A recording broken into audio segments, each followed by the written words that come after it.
अब बात करते हैं ऑर्डर 35 की, जो सेक्शन 88 के साथ पढ़ा जाएगा। इसमें बोला गया है कि इंटरप्लेडर शूट का प्रोसीजर किस तरीके से चलेगा। तो इसमें रूल 1 बात करता है प्लेंट इन इंटरप्लेडर शूट, कि प्लेंट में क्या क्या होगा। एवरी शूट, हर एक शूट में of interpleader the plaint shall in addition to the other statement necessary for plaint, यानी कि जो नेसेसरी स्टेटमेंट है उनके अतिरिक्त प्लेंट में क्या क्या ऐड किया जाएगा। तो क्लोज ए बात करता है that the plaintiff claim no interest in the subject matter in dispute other than for charges or cost, कि प्लेंटिफ है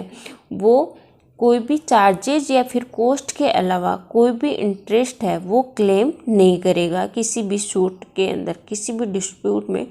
कोई भी चार्जेज और कॉस्ट के अलावा कोई भी इंटरेस्ट क्रिएट नहीं करेगा। फिर क्लोज बी बात करता है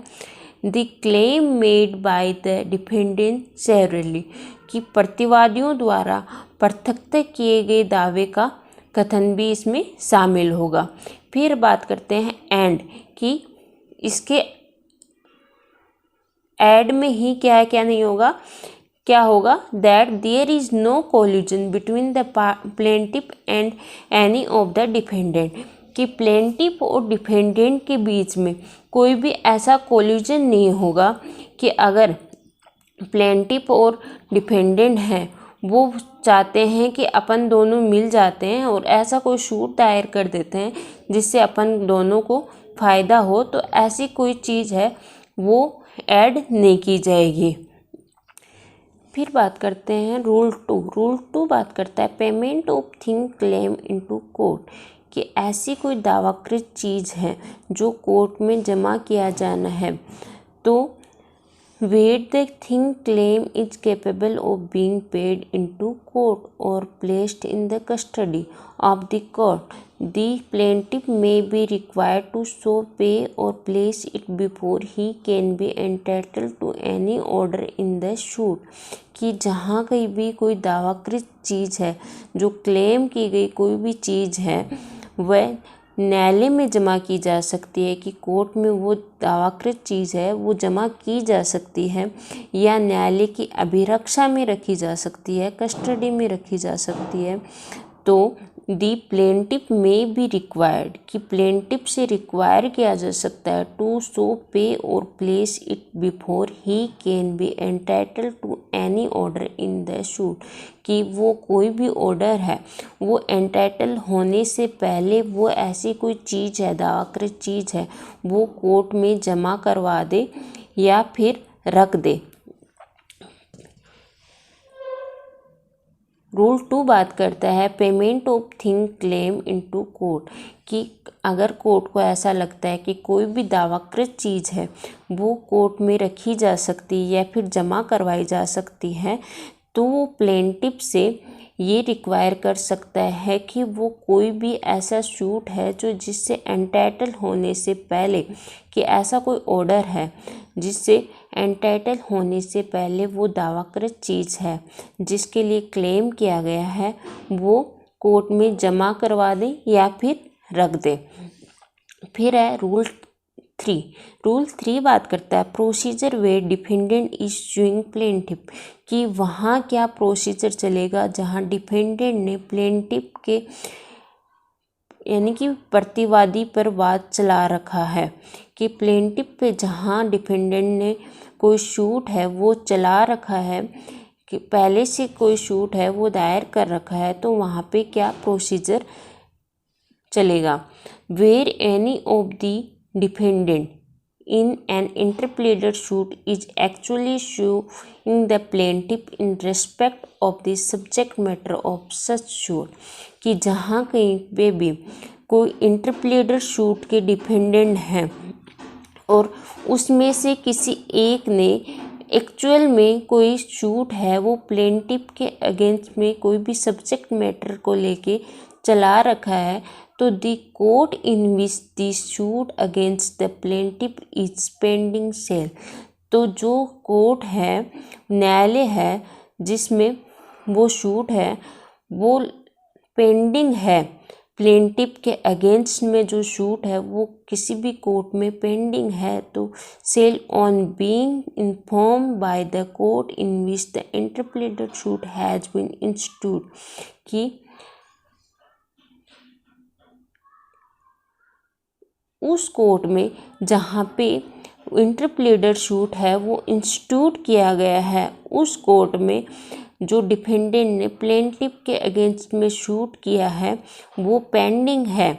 तो stay the proceeding against him. तो कोर्ट क्या करेगी कि प्लेंटिफ के अगेंस्ट में जो डिफेंडेंट ने सूट है वो दायर किया है उसको स्टे कर देगी, यानी कि वो प्लेंटिफ के सूट को जो डिफेंडेंट ने उसके अगेंस्ट में किया है उस सूट को इंटरप्लेटेड सूट के अंदर स्टे कर देगी, रोक देगी। And his cost in the suit so state may be provided for in such suit, और जो सूट है वो स्टे किया गया है और जिसमें प्लेंटिफ के कोई भी कोस्ट लगे हैं वो उस सूट में प्रोवाइडेड करवाएगी। बट इफ, लेकिन यदि, and in so far as they are not provided for in that suit, और अगर ऐसी कोई भी कोस्ट है वो उस सूट में प्रोवाइडेड नहीं करवाती है तो दे मे बी एडेड, कि वो ऐड कर देगी to his cost incurred in the interpleaded suit. तो वो ऐसी कोई भी कोस्ट है तो वो ऐड कर देगी इंटरप्लेटेड सूट के अंदर, कि इसमें ये बोला गया है कि अगर कोई भी इंटरप्लेटेड सूट के डिफेंडेंट ने प्लेंटिफ के अगेंस्ट में कोई सूट है वो फाइल कर रखा है तो किसी भी सब्जेक्ट मैटर को लेके, तो जिस कोर्ट में इंटरप्लेटेड सूट है वो फाइल किया गया है तो उस कोर्ट में अगर वो सूट है वो डिफेंडेंट ने प्लेंटिफ के अगेंस्ट में कर रखा है पहले से, तो कोर्ट क्या करेगी उस सूट को स्टे कर देगी, और जो भी कोस्ट है जो प्लेंटिफ को स्टे करने से उस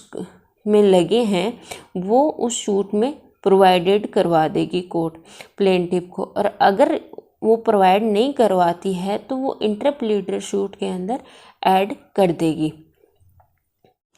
फिर बात करते हैं रूल 4 की। रूल 4 में दिया गया है कि प्रोसीजर एट फर्स्ट ईयर की पहली सुनवाई पे प्रक्रिया क्या होगी।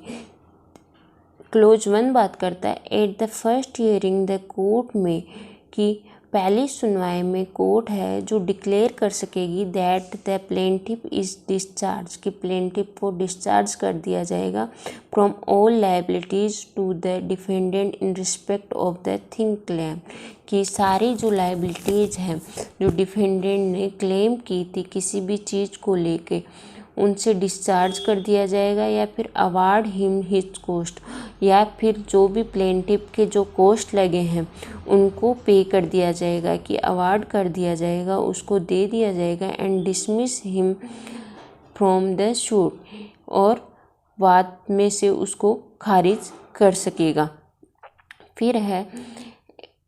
At the first hearing, the court may be, if it think fit that the justice or convenience so require, कि अगर कोर्ट को ऐसा लगता है कि जस्टिस और कन्वीनियंस के लिए रिटेन ऑल पार्टीज, की पार्टीज का रहना ज़रूरी है, तो until the final disposal of the shoot, जब तक कि वो फाइनल डिस्पोजल नहीं हो जाता है शूट का तब तक पार्टीज़ को बनाए रखेगा किसी भी जस्टिस और कन्वीनियंस के लिए। तो इसमें 2 बात बोली गई है कि फर्स्ट हियरिंग पे कोर्ट या तो प्लेंटिफ को डिस्चार्ज कर सकेगा या फिर किसी भी जस्टिस और कन्वीनियंस के लिए कोर्ट को ये रिक्वायर है कि फाइनल डिस्पोजल तक, शूट के फाइनल डिस्पोजल तक पार्टीज़ का बना रहना ज़रूरी है, तो वो उन्हें बनाए रखेगा। फिर क्लोज 2 बात करता है where the court find that the admission of the parties or the other evidence enable it to do so, को कोर्ट देखती है कि ऐसे कोई एडमिशन है पार्टीज़ के या फिर कोई अदर एविडेंस है, it to do so it may adjudicate the title of thing claim, कि ऐसे कोई पक्षकारों की स्वीकृतियाँ हैं या फिर कोई अन्य साक्ष्य हैं जो ऐसा करने के लिए इट टू डू सो ऐसा करने के लिए उसको सक्षम करते हैं, तो वह उस दावाकृत चीज़ पे न्याय निर्णय यानी कि एडजुडिकेट है वो टाइटल कर सकेगा। फिर क्लोज 3 बात करता है wait the admission of the parties do not enable, कि जहाँ कोई पे भी ऐसी कोई पार्टीज अनेबल नहीं है to the court so to do adjudicate के लिए न्याय निर्णय के लिए ऐसी कोई पार्टीज है वो अनेबल नहीं है, तो इट में डायरेक्ट, तो वो डायरेक्ट कर सकेगा कि that an issue or issues between the parties be framed and tried and, तो वो ये रिक्वायर कर सकेगा कि पक्षकारों के बीच कोई इश्यू है या फिर कोई इश्यूज है वो फ्रेम किया जाए और उसको ट्राई किया जाए। दैट एनी क्लेमेंट एंड, साथ में ये कर सकेगा कि that any Clement be made a plaintiff in लिeu of or in addition to the original plaintiff and shall proceed to try the suit in the ordinary manner। तो और वो ये कर सकेगा कि अगर कोई मूल वादी के बदले में या कि उसके अतिरिक्त कोई भी दावेदार को वादी बना दिया जाए और उसको प्रोसीडिंग को ट्राई किया जाए, तो वो ये मैनर ऑर्डिनरी कर सकेगा। फिर बात करते हैं रूल 5 की। रूल 5 बात करता है अगेंस्ट एजेंट एंड टेनेंट में नॉट इंस्टीट्यूट इंटरप्लीडर सूट, कि कोई भी एजेंट है वो अपने प्रिंसिपल के अगेंस्ट में या फिर कोई टेनेंट है जो लैंडलॉर्ड के अगेंस्ट में कोई भी इंटरप्लीडर सूट है वो फाइल नहीं कर सकता है। Nothing in this order shall be deemed to enable agent to sue their principal or tenant to sue their landlord, कि कोई भी एजेंट है या फिर कोई भी टेनेंट है, एजेंट है जो प्रिंसिपल के अगेंस्ट में कोई भी इंटरप्लीडर सूट है वो फाइल नहीं कर सकता है, या फिर कोई टेनेंट है वो लैंडलॉर्ड के अगेंस्ट में कोई भी इंटरप्लीडर सूट है वो फाइल नहीं कर सकता है। For the purpose of claiming them to interplead with any person other than person making claim through such principal और लैंडलॉर्ड, कि इस प्रयोजन से कोई वाद लाने को समर्थ करती है कि कोई भी क्लेम करने के लिए इस पर्पस से कोई to interplead with any person other than person making, कि वे कोई भी मालिक या भूस्वामी है ऐसे किन्हीं व्यक्तियों से जो ऐसे मालिक या भूस्वामियों से कोई अधिकार है वो उत्पन्न हो रहे हैं, तो ऐसे दावा करने वाले व्यक्तियों से भिन्न कोई पर्सन है तो वो इंटरप्लीडर शूट करने के लिए विवश किए जाएंगे। यानी कि कोई भी ऐसा कोई ऐसे कोई पर्सन है जो दावाकृत से भिन्न है, जो कि कोई भी ऐसे राइट है उनसे कोई भी अदर पर्सन्स हैं, तो वो इंटरप्लीडर के लिए वो विवश किए जा सकते हैं। फिर इलिस्ट्रेशन 1 देखते हैं जो काफ़ी इम्पोर्टेंट है, एग्जाम्स में काफ़ी बार पूछा गया है। A deposit a box of jewel with B as his agent, तो ए है वो डिपॉजिट करता है एक बॉक्स है ज्वेलरी का बी को जो ए का एजेंट है। C allege that the jewel were wrongfully obtained from him by A, तो सी आता है और वो बोलता है बी को कि उससे ए ने रॉन्गफुली ऑब्टेन किया था ये जो ज्वेलरी का बॉक्स है, एंड क्लेम देम, और ये क्लेम करता है फ्रॉम बी से, तो B can not institute an interpleader suit against A and C, तो बी है जो इंटरप्लीडर सूट है वो ए और सी के अगेंस्ट में फाइल नहीं कर सकता है। ये बात है जो यहाँ से लेके और जो यहाँ तक जो बात बोली गई है उसके लिए है कि कोई भी